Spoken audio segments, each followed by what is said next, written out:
العلیم من الشیطان اللعین الرجیم بسم اللہ الرحمن الرحیم الحمدللہ والصلاة والسلام علی اہلہا اما بعد فقد قال اللہ الکریم فی کتابہ الحکیم بسم اللہ الرحمن الرحیم اللہم کن لولیک الحجۃ ابن الحسن صلواتک علیہ وعلی آبائہ فی ہذہ الساعۃ وفی کل ساعۃ ولیا وحافظا وقائدا وناصرا ودلیلا وعینا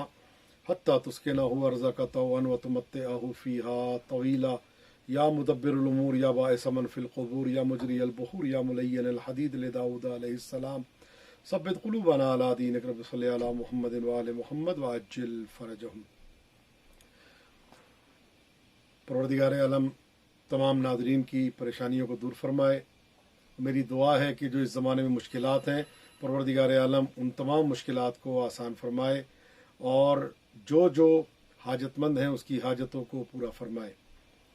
زمانہ مشکلات کا زمانہ ہے، پریشانیوں کا زمانہ ہے، ہر بندہ پریشان ہے، چاہے وہ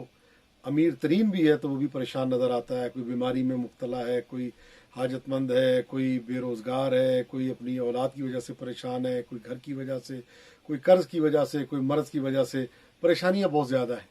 ان سب میں جب پریشانیاں انسان پہ عروج پہ آتی ہیں تو انسان کو ایک سہارا نظر آتا ہے اور وہ ہے کہ ہم قرآن سے تمسک کریں۔ قرآن ہی ہے جو انسان کو آل محمد کے دروازے کا پتہ بتاتا ہے، قرآن ہی ہے جو انسان کی پریشانیوں کا حل ہے، قرآن ہی ہے جو انسان کی مشکلات کا حل ہے۔ تو معصومین علیہ الصلوۃ والسلام نے، پیغمبر اکرم صلی اللہ علیہ وآلہ وسلم نے ہم لوگوں کو تنہا نہیں چھوڑا،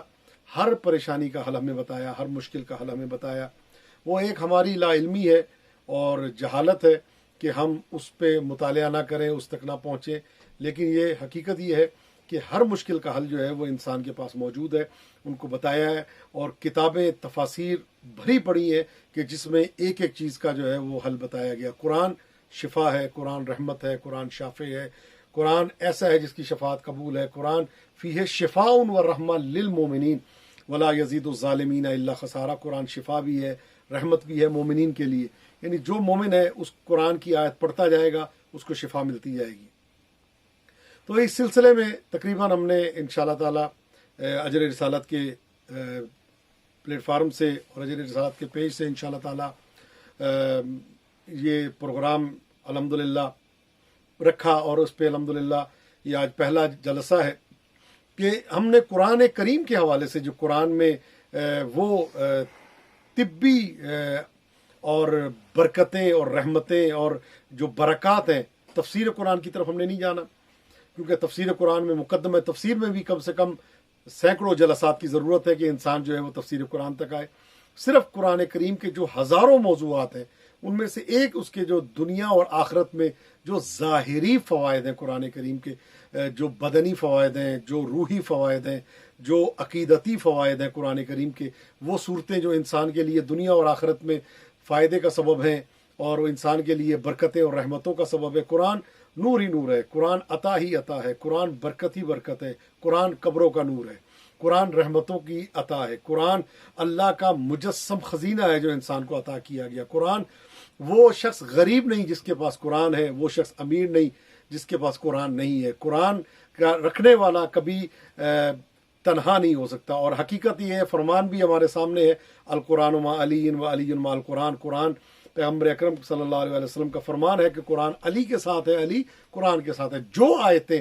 امیر المومنین علی ابن ابی طالب علیہ الصلوۃ والسلام کی شان میں نازل ہوئی وہ سب کی سب آپ کے سامنے ہے، اس میں کوئی دو راہ نہیں ہے، اور سب جانتے ہیں۔ انشاءاللہ تعالی ہم نے سلسلے وار چند ایک جملے قرآن کے لیے یہ ہے کہ قرآن اگر پڑھا جائے تو جو ہے انسان، ہم نے اصل میں قرآن کو کس لحاظ سے سوچا ہے کہ سورہ یاسین کو پڑھیں کیا کہ روح نکل جائے، انسان کے بدن سے روح نکل جائے۔ ہم نے اس لحاظ سے قرآن کریم کو، سورہ یاسین کو، قرآن کی صورتوں کو ہم نے سوچا ہے۔ ہم نے قرآن کو اس لحاظ سے سمجھا ہے کہ قرآن پڑھیں گے تو روح بدن سے نکل جائے گی، نزا کا وقت آسان ہو جائے گا۔ حالانکہ یہی قرآن ہے کہ جو رحمتوں کے لیے ہے، یہی قرآن ہے جو زندگی دیتا ہے، یہی قرآن ہے جو انسان کی حاجتیں پوری کرتا ہے، یہی قرآن ہے جو انسان کی پریشانیاں دور کرتا ہے۔ قرآن کے حوالے سے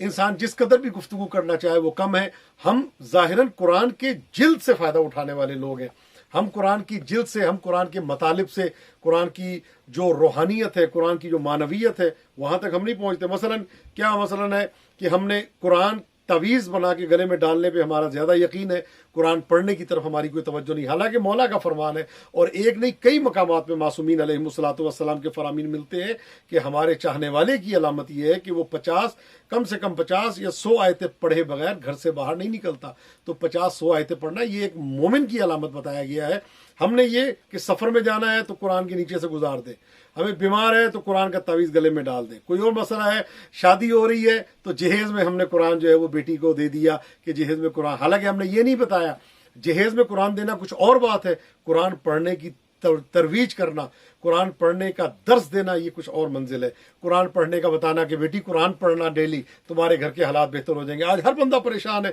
جس کو دیکھیں کوئی اولاد کی وجہ سے پریشان ہے، کوئی شوہر کی وجہ سے پریشان ہے، شوہر بیوی کی وجہ سے پریشان ہے۔ یہ پریشانیاں کیوں ہیں؟ کہ ہم ذکر اللہ سے دور ہیں۔ ہم سوچتے ہیں کہ بڑا گھر ہے تو ہمیں سکون ملے گا، ہم سوچتے ہیں پیسہ زیادہ ہے تو سکون ملے گا، ہم سوچتے ہیں کہ ہمارے اولاد ہے تو سکون ملے گا، اچھی نوکری ہے تو سکون ملے گا۔ نہ، دنیا میں سکون نہیں ہے۔ الا بذکر اللہ تطمئن القلوب، سکون ملتا ہے تو ذکر اللہ سے ملتا ہے، اور ذکر اللہ قرآن کریم جو ہے وہ آپ پڑھیں، سکون ملتا ہے۔ اور فرمان ہے زینوا مجالسکم بذکر علی ابن ابی طالب لان ذکرہ ذکری و ذکری ذکر اللہ و ذکر اللہ عبادہ، کہ اپنی مجلسوں کو علی ابن ابی طالب علیہ السلام کے ذکر سے زینت دو، اس لیے کہ ان کا ذکر میرا ذکر ہے، سرکار فرماتے ہیں، اور میرا ذکر اللہ کا ذکر، اللہ کا ذکر عبادت ہے۔ تو یاد رکھیں ذکر اللہ۔ اب ہم قرآن کی طرح، ہم ظاہر قرآن پہ، مطلب کوئی بیمار ہے تو اس کے لیے ہم نے قرآن کا تعویذ لے لیا یا گلے میں تعویذ پہنا دی، لیکن قرآن کیا کہہ رہا ہے ہم اس طرف نہیں گئے۔ ہم نے قرآن پڑھنے کی طرف توجہ نہیں دی، قرآن کو گھر میں رکھنے، ایک ایک شخص کے گھر میں 10 قرآن آپ کو مل جائیں گے، لیکن کتنی مرتبہ کھلے گئے، کتنی مرتبہ پڑھا گیا، تو اس حوالے سے ہمیں کچھ نظر نہیں آتا۔ چونکہ پہلا جلسہ ہے، اس حوالے سے انشاءاللہ تعالی بالترتیب قرآن کریم کے حوالے سے کچھ اس کے فضائل دنیاوی اور طبی فوائد انشاءاللہ تعالی بیان ہوں گے، اور دنیا اور آخرت میں کچھ فوائد جو قرآن کریم کے ہیں، اور آپ تمام کو تو انسان احصائی نہیں کر سکتا، اور ایسے ہے قرآن کا ایک ظاہر ہے، 70 باطن ہے، پھر ان باطنوں کے باطن ہے کہ لا یعلم جنود ربک الا هو، وہی جانتا ہے کہ اس کے اندر کیا کیا گہرائیاں ہیں، لیکن جو ہم جیسے افراد تک پہنچی ہیں چند ایک چیزیں کہ قرآن کے فوائد، انشاءاللہ اس کے بعد بسم اللہ الرحمن الرحیم کے طبی فائدے اور کس کس مرض میں کیسے کیسے جو معصومین علیہ الصلوۃ والسلام کے حوالے سے جو فرامین ملتے ہیں وہ انشاءاللہ تعالی بیان ہوں گے، اور یہ سلسلے وار انشاءاللہ تعالی آپ کی خدمت میں پہنچتا رہے گا۔ اللہم صلی علی فاطمہ و ابیہا و بالہا و بنیہا والسر المستودع فیہا بعدد ما احاط بہ علمک۔ پروردگارہ تو یہ واسطہ محمد و آل محمد کا ہمیں قرآن کریم کی آیات کو پڑھنے، سمجھنے اور ان پہ عمل پیرا ہونے کی توفیق عطا فرما۔ ہمارے وارث امام زمانہ جل اللہ تعالیٰ فرجہ الشریف کو ہم سب سے راضی فرما، ہمیں امام کے اعوان و انصار میں شامل فرما، امام کا ظہور ہم سب کے لیے عافیت و رحمت قرار دے۔ اللہم صلی علی محمد و آل محمد وعجل فرجہ۔